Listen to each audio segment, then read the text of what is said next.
After months of non-stop speculation and teasers, the time has finally come upon us. Halloween Horror Nights 26. With the event right around the corner, we thought we would give you a quick rundown of everything that it has to offer this year. I'm Drew from Orlando United, and this is your Halloween Horror Nights 26 guide. First things first is your icon. Last year's event saw the return of an icon for the first time in nearly half a decade when Jack made his triumphant return to Halloween Horror Nights 25. This year, Chance, Jack's sidekick / boo, will step out of his shadows into the spotlight and be the featured icon of Halloween Horror Nights 26. Unlike Jack, Chance will not have her own stage show, but she will have her own house and scare zone. Speaking of houses and scare zones, let's get into the featured content for this year. Let's kick it off with the houses. As soon as you enter the park and make your way down the Plaza of the Stars, the first house that you'll encounter is American Horror Story. American Horror Story will feature 3 of its most popular seasons: the Murder House, Freak Show, and the Hotel. And throughout the house, you'll encounter some of your favorite and least favorite characters of the show. This is a house that has been in high demand for a few years now. Based on its popularity and its location right at the front of the park, we expect an average wait time of about 120 to 150 minutes. So if American Horror Story is a house that you have your heart set on doing, we would recommend getting there early to avoid the long waits.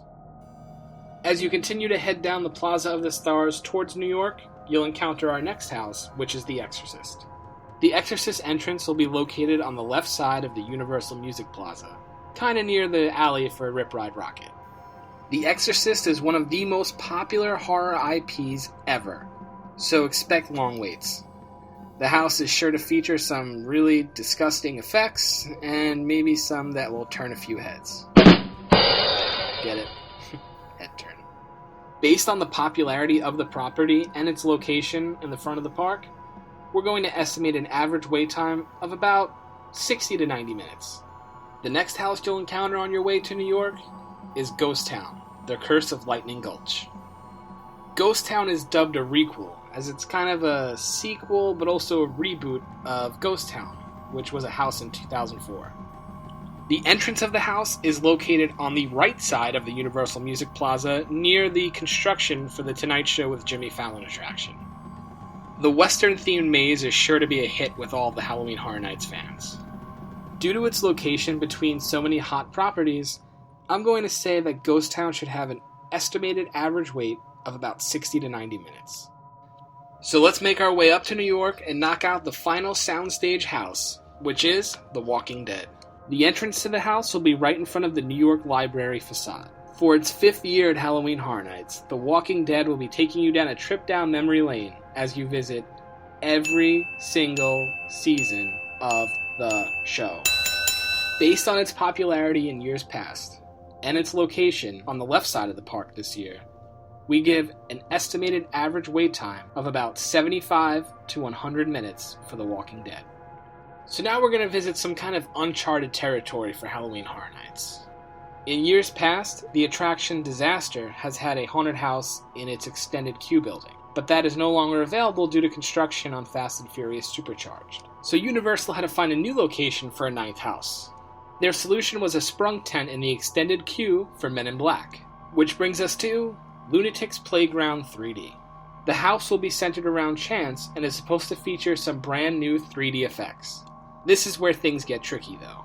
Chance is a very popular icon, and her house will have long lines regardless of its location.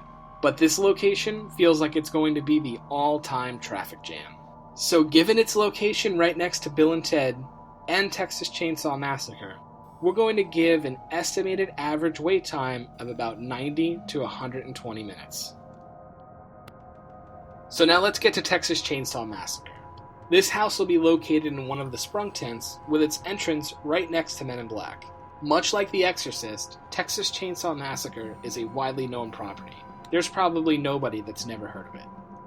In years past, this location has been the home to some of the best houses of the year, and also some of the longest waits. There's a chance that LUNATICS Playground, being so close to the house, could lower its waits quite a bit, but until we know that for sure, we're going to give Texas Chainsaw Massacre an expected average wait of 90 to 120 minutes.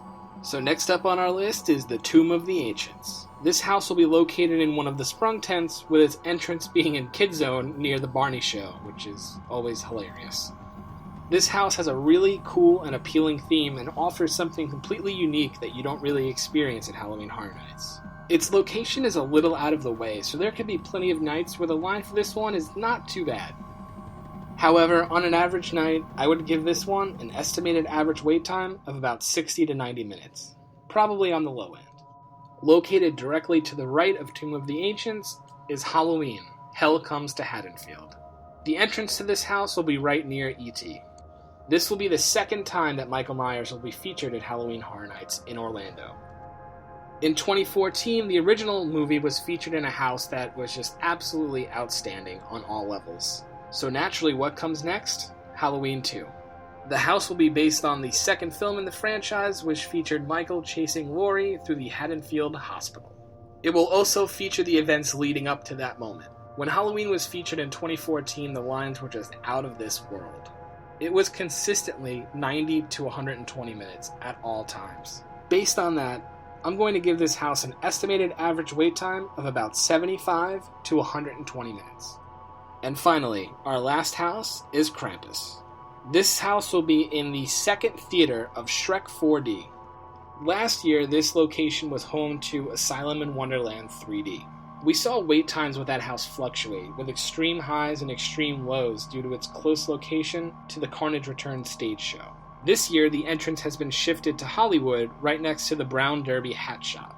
Now that it's in a more accessible location, there should be more eyes on it, which means there's a chance for higher waits. With that said, I still don't think it's going to have lines quite as long as most of the other houses, so I'm going to give an estimated average wait time of about 45 to 75 minutes. Alright, so let's make our way into the scare zones of this year's event. On the map, the area I'm talking about will be highlighted in yellow to give you a better sense of where it's going to be. So let's make our way around the park just like we did with the houses and go over each zone.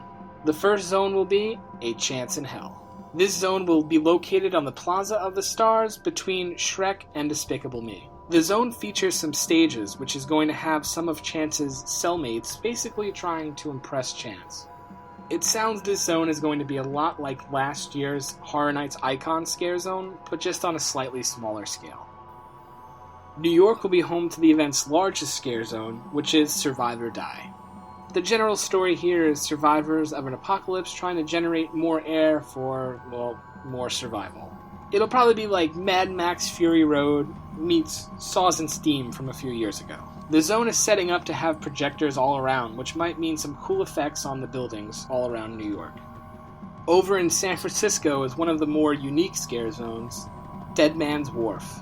If you've watched any of our vlogstruction videos, you'd see that there's a lot of props in a very small area. The theme of this zone might be a real winner, as it's about ghost fishermen terrorizing the town that forgot about them. It seems like it's sort of loosely inspired by The Fog. The theme of the zone fits its location perfectly, and it should be really cool to see how it plays out. So let's make our way around the studios to Central Park, which is home of Lair of the Banshee. Central Park is usually home to a very dark, foggy, ominous scare zone. They all sort of run together, but they're never disappointing. This may not be the best zone, but I'm sure it'll be the scariest. And finally, we have Vamp 55. This zone will feature a 1950s high school homecoming, in which the greasers are actually vampires. It sounds pretty ridiculous and pretty awesome.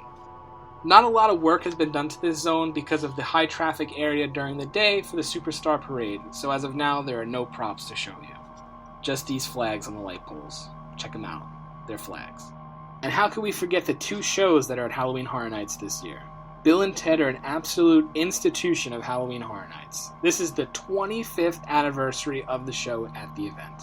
The show will feature pop culture references, jokes, music, dancing, everything you could possibly want. It's an absolute must-see. Horror Nights is not Horror Nights without Bill and Ted. The new show this year will be Academy of Villains, House of Fear. This show will be located in Hollywood on the stage where Jack's Carnage Returns show was last year. For those who don't know, the Academy of Villains are a dance group that were featured on NBC's America's Got Talent. It's basically Orlando's equivalent of the Jabberwockies, which will be performing out at the event in California. So that's everything that the event has to offer. As always, some of the normal park attractions will be open, and you can see them down below. However, I would not recommend wasting your Halloween Horror Nights time on attractions that you can visit any day. So now that you've seen everything the event has to offer, there's only one thing left to do. Buy tickets. Check out the link below for another video we did on ticket prices and all the add-ons for Halloween Horror Nights. I hope this video was helpful to get you a better idea on the event, and maybe learn a thing or two that you didn't know. If you like this video, give it a thumbs up, leave us a comment, let us know what else you would like to see, and be sure to subscribe to the channel for more Halloween Horror Nights content in the coming weeks. Here are some other places you can find us, as well as our shop, which features some Halloween Horror Nights themed merchandise this year. With all that said, this is Drew from Orlando United, and I'll see you out in the scare zones.